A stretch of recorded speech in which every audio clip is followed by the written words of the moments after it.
right, Marina, thanks for taking the time today. Excited to talk to you. And we've been excited to work with you and your team. It's been a pleasure, and it's just a wonderful school, wonderful community. I had a chance to be there earlier this year and very excited to support the school in this important search for a leadership position in technology. Before we get to that, just want to get a little background on you and what brought you to the school and tell us a bit about yourself. Sure. Thanks so much, Gabe. I've really enjoyed working with you so far, and we're so excited about this important position and all of the creativity and ideas that this person will bring to Mirman. This is my first year at Mirman, and people always ask me, how is it going?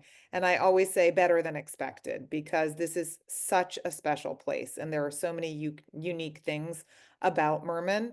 I think what attracted me to Mirman was first the students. And I think through our incredibly unique mission of serving highly gifted students, we really have a population of kids who are highly intelligent, curious, and imaginative. But with that, are incredibly caring and kind and loving. So I think that the confluence of all of those factors really means a population and a culture of belonging, of inclusivity, and really community. And you'll hear that from teachers, you'll hear that from parents, and you'll hear that from students. So I think that's a really powerful thing about this community that you may not know from just looking at our website. And when we walked the grounds and saw the community, definitely saw that firsthand. And also saw just the loving, caring, and innovative faculty and just amazing things going on, both technology and otherwise. When you tell somebody about Merriman or talk about what's happening at the school, and whether it's the learning program, what the faculty are doing, or the Innovation Center or other things. What comes to mind first? What are some things that you want people to know about the about what's going on at the school? Yeah, I mean, I think it's an incredibly collaborative place, a really innovative place, and a place where people embrace hard work and change. So I was really surprised, as a new member of the community, I met with individually with each faculty and staff member, and one of my questions was, what do you want me to change and what do you not want me to change? And so many people said, "Oh, I love change. Like, I'm open to change and I'm open to growing and evolution." So that told me a lot about who the faculty is. But I think there's a lot of, there's tons of examples I could give you, but little things, like a first grader coming by and showing me a Mandarin character that they printed with a 3D printing pen.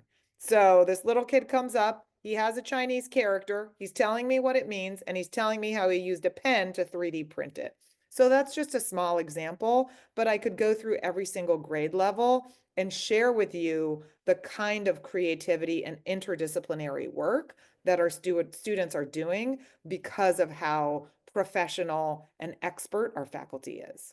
That Mandarin example, I think, is a good one where you implicit in that example was how technology is supporting Yeah. creativity, innovation, learning.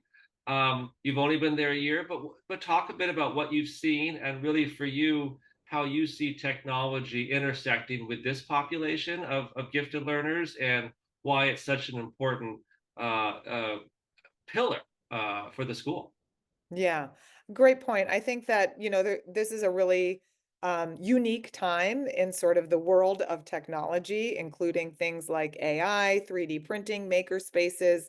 And what do we do with that? There's all of these tools out in the world now that we didn't have 5, 10 years ago. So how do we really harness those to get kids to learn? And I think that's one of the great opportunities of this position is really setting the stage and a direction for the use of technology in learning and in creativity. So I think that, really it is a tool, technology is a tool and a way for kids to really be active in making. So how do you use technology to create a prototype?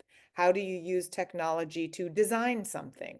And those creations and those designs, how do we really harness those to make the world a better place or to be change makers? So those are all the pieces that sort of come together in terms of technology, interdisciplinary learning, making and doing, and then also kindness and community. And as somebody comes to join the community, what are you looking for? What do you think is going to really make somebody successful in this role?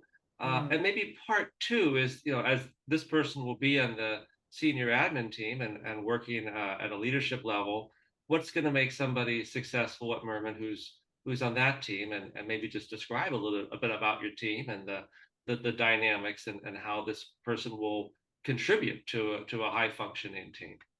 Yeah, I think that's it, Gabe. We are an incredibly high functioning team and a very collaborative team. And I think that we're a pretty diverse team in terms of thought, experience, identity. But with that, there is a sense of real respect among the team. And I think this is both for my team, the executive admin team, but also the team, including faculty and staff as a whole. So a real ethos of hard work, a real commitment to integrity in our work, a sense of collaboration and collegiality. People really like being here. They travel in many cases from long distances because this is the place that they feel most seen and most heard and really most respected. I think it's really a place where, as I said before, people want to change and innovate, and there's a lot of energy and excitement around doing this work, which is leading kids into the future.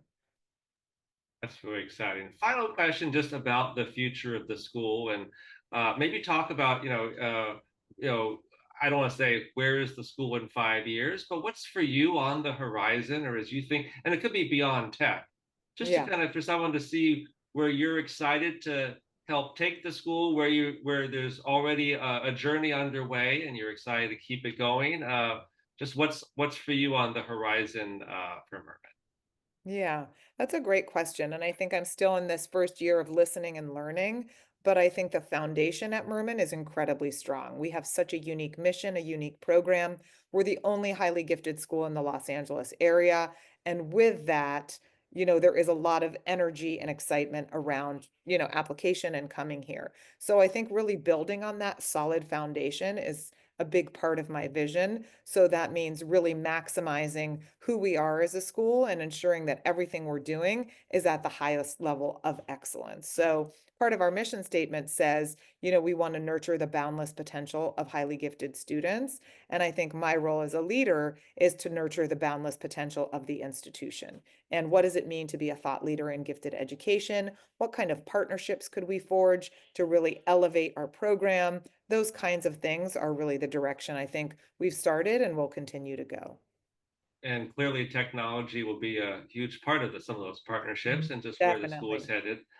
Yeah. So excited to help you on this journey of the search and looking forward to working with you as we continue on. And just thanks so much for your time to spend a few minutes talking about Merman. It's been great, and thank you again.